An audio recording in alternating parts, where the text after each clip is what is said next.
महाराष्ट्र भर में इलेक्शन का माहौल पूरे शबाब पर है और तमाम सियासी पार्टियां अपने अपने उम्मीदवारों को कतईयत देकर आज फॉर्म भरवा चुकी है। जैसा कि मुख्तलिफ शहरों में कुछ गठबंधन नए बने, कुछ गठबंधन टूट गए।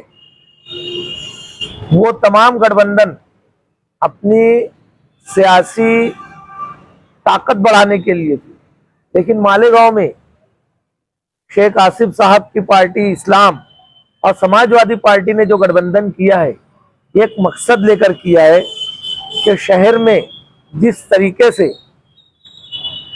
यहाँ के लोगों को मुख्तलिफ बातों से परेशान किया जा रहा है, तो उनकी हिफाजत, उनके तशख़्ख़ुस के बका के लिए काफ़ी पहले से ये गठबंधन किया गया था। इससे पहले समाजवादी पार्टी ने अपने 14 उम्मीदवारों के नाम डिक्लेयर कर चुकी थी। उसमें से एक खातून किसी वजह से, किसी मजबूरी से वो इलेक्शन नहीं लड़ सकी, उसकी जगह दूसरे कैंडिडेट को नाम डिक्लेयर किया जा रहा है। 14 उम्मीदवारों के नाम डिक्लेयर होने के बाद आज तीसरी और आखिरी लिस्ट है, वो 7 आदमियों की है, जो मैं आप लोगों के सामने पेश कर रहा हूं। वार्ड नंबर 13 इस्लामपुरे का वार्ड नंबर 13, जिसमें मोहम्मद मुजाहिद, मोहम्मद मुस्तफ़ा डिग्निटी, और इस्लामपुरे में ही वार्ड नंबर 13 में हमीदा बानो बदरुद्दीन, ये शमसुद्दीन मुन्ना पहलवान साबिक कारपोरेटर की भाभी है। इसी तरीके से वार्ड नंबर 14 जो नयापुरे का वार्ड है, वहां से समाजवादी पार्टी की जानिब से सुहेल अहमद, जलील अहमद डालरिया, इनको समाजवादी पार्टी ने अपना उम्मीदवार नामजद किया है।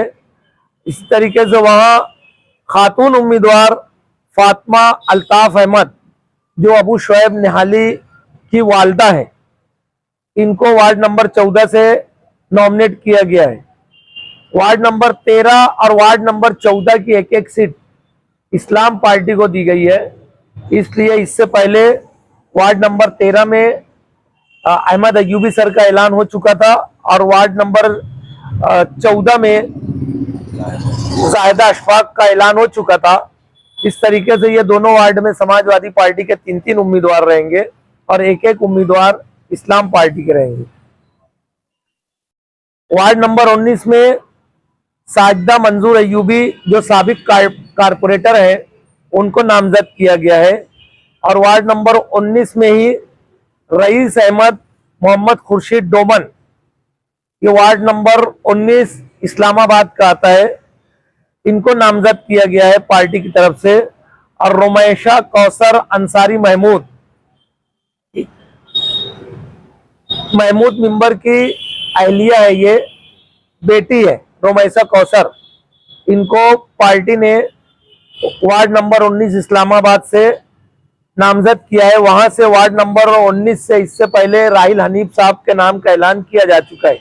इस तरीके से पूरे शहर में समाजवादी पार्टी जो सेकुलर फ्रंट के साथ है, तो उनकी 20 सीट मालेगांव शहर में मुकाबला करेगी और हम एक पूरी तैयारी के साथ आवाम के सामने जाएंगे और अपना जो जिस मकसद के लिए हम लोग इकट्ठा हुए हैं, सेकुलर फ्रंट बनाए हैं, आवाम के सामने अपनी बात रख के अपने उम्मीदवारों के लिए वोट मांगेंगे। असल में इलेक्शन डिक्लेयर हुआ और हम लोगों ने अपने उम्मीदवारों के नामों को कतईयत देना शुरू किए। मैं इससे पहले की प्रेस कॉन्फ्रेंस में भी कहा था कि शहरी की आदत इतनी मुफलिस है कि वर्कर पैदा नहीं कर सकी, और सामने हम जब अपने उम्मीदवार को डिक्लेयर करते थे तो वो इंतजार में बैठे रहते थे। जिनको टिकट नहीं मिला उनको हमको समझाने का मौका नहीं देते, तो उनके पास जाके लालच देते कि हम तुमको मदद भी करेंगे और तुमको टिकट भी देंगे। तो हिकमत अमली के तहत हम लोगों ने तो खास तौर पे हिकमत अमली के तहत थोड़ा ताखिर से ऐलान किए। और रहा सवाल आवाम तजब्जुब में रहेंगी, हम आवाम के बीच में जाएंगे। ये जो पीरियड है, जो सेकुलर फ्रंट का जो गठबंधन हुआ है, तो हम लोग जो काम कर रहे हैं आवाम के सामने जाके अपना काम पेश करेंगे और अपना मंसूबा बताएंगे, तो हमें उम्मीद है आवाम जरूर मुतमईन होगी। तो क्या समझा पाएंगे आप आवाम? हमारे पास टीम वर्क है, हम कोशिश करेंगे कि आवाम के पास जाएं और आवाम को समझाएं, अच्छे ढंग से समझाएं। और बहुत सारी चीजें ऐसी है जो आवाम के सामने है, आवाम खुद समझ रही है कि कौन लोग काम कर रहे हैं। अभी तो शहर में कई पार्टी ने जितने नामों का ऐलान किया है, उतना उनका नॉमिनेशन फॉर्म भरने के वक्त ही उनका एबी फॉर्म देकर उनका नॉमिनेशन फॉर्म भरा। अब सेकुलर फ्रंट का सवाल है। सेकुलर फ्रंट में भी हमारी दोस्त पार्टी है, उनकी तरफ से भी हमें उम्मीद है कि इसी ढंग से हुआ होगा। अगर कुछ बात होगी तो उसको देख लेंगे, समझ लेंगे। चुनकर अच्छे उम्मीदवारों को पहले से तय करके हम लोगों ने डिक्लेयर किया है। हम लोगों ने ये नहीं किया कि किसी का, जैसे एक मिसाल है, इस्लामपुरे में एक नाम डिक्लेयर करके एमएलए साहब के फर्जंद को वहां थोप दिया गया एक बिल्कुल आखिरी वक्त में, और ना ही हम लोगों ने अपनी लिस्ट आधी रात के बाद जाहिर की है। हम फेस करना जानते हैं, आवाम के सामने रहना जानते हैं, इसीलिए हम जो है आधी रात के बाद अपनी लिस्ट जारी नहीं किए, और ना इस तरीके से आवाम को धोखे में रखे कि नाम का कुछ ऐलान करके और दूसरे वार्ड से लाके आमदार साहब ने इस्लामपुरे में अपने साहबजादों को वहां टिकट देके खड़ा कर दिया। भाई बात कर रहे हैं। देखिए, हम लोग कल रात को लिस्ट डिक्लेयर करना चाहते थे, मगर फॉर्म की जो मिस्टेक थी, फॉर्म के अंदर जो बहुत सारी बातें थी, उसमें हम लोग उलझे थे, इसीलिए कल हम लोग डिक्लेयर नहीं किए थे। कि हमारी लिस्ट कल फाइनल हो चुकी थी और कल हम लोग डिक्लेयर करने वाले भी थे। कल दिन में ही पार्टी लिस्ट फाइनल हो चुकी। आप जितने सियासी हमला कर रहे हैं कि आधी रात को हम डिक्लेयर नहीं करें, आप तो उम्मीदवारी का फॉर्म भरने के बाद डिक्लेयर कर रहे हैं। सोहेल भाई ने जैसा लिस्ट कल डिक्लेयर होने वाली थी, लेकिन पेचीदगी ये थी कि कुछ उम्मीदवारों के पास कारपोरेशन की तरफ से जो दाखिले मिलते हैं ना, उनको बहुत देरी के साथ दिया जाना था, तो उस वजह से हम लोग भी तजब्जुब में थे। एक बात, दूसरी बात ये कि जो इलेक्शन कमीशन के जो यहाँ पे जिम्मेदार लोग हैं, जो यहाँ पे इलेक्शन को देख रहे हैं, उनसे जब कंफर्म किया जाता है कि फला चीज़ चाहिए, क्या ये चाहिए, तो हर बार वो लोग नई चीज़ बताते थे, हर बार कुछ नया कागज़ मांगते थे।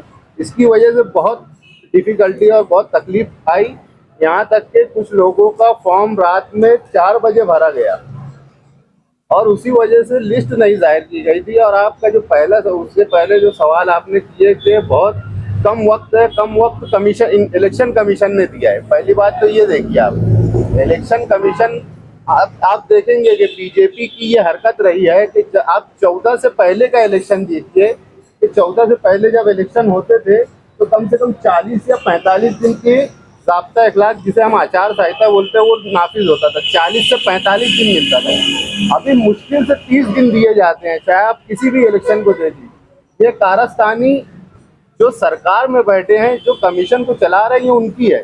अब उसमें जो उम्मीदवार, जाहिर सी बात है, देखिए आप भी समझदार हैं, जो उम्मीदवार होता है वो पीछे 2022 से लगा हुआ है, मेहनत कर रहा है, आप समझिए इस बात को। तो आप ये मत बोलिए कि हम लोग 10 दिन में आवाम को क्या समझाएंगे।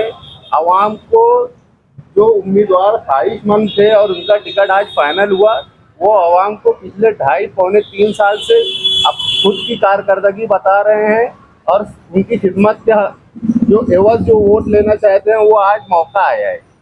तो कोई शॉर्ट टर्म नहीं है। दूसरी बात ये कि शहर जिस तरह 10-12 महीनों से परेशान है, उसको देखते हुए हमें पूरा यकीन है कि काम करने वाला जो सेकुलर फ्रंट बना है और जो बुनियाद है, एक तो तरक्की और दूसरा तहफ़्फ़ुज़, ये 2 बुनियाद है इस सेकुलर फ्रंट की। और मैं समझता हूँ कि पूरा शहर, आप अगर 21 के 21 पैनल पे नज़र डालेंगे तो चुराए हुए या खींचे हुए उम्मीदवार ही मिलेंगे सामने आपको। फ्रंट के ऐसे उम्मीदवार नहीं है। फ्रंट के उम्मीदवार जो थे वो अपनी अपनी पार्टियों के लिए मेहनत करने वाले लोग हैं। मजलिस के उम्मीदवार के मुकाबले में हमने आवाम के बीच में रहने वाले लोगों को टिकट दिया है और यही मालेगांव में शहरी सियासत की खासियत रही है, जो हमने यहाँ तक उसको बरकरार रखा है।